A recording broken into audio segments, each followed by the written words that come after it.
కలిగిట అంటే మొదటగా పాపము చెయ్యడు. రెండవది పవిత్రంగా జీవిస్తాడు. ఈ లోకంలో ఏ విధంగా కలిగి ఉంటాడంటే పవిత్రంగా జీవిస్తాడు.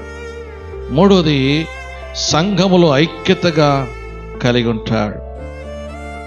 నాలుగవది సహోదరులను ప్రేమిస్తాడు. ఐదవది దేవుని చిత్తాన్ని నెరవేరుస్తాడు. ఆరోది ప్రభుదినమున సంఘంగా కూడుతాడు. ఖచ్చితంగా ఆదివారం నాడు ఏం చేస్తాడు తెలుసా? వస్తారు.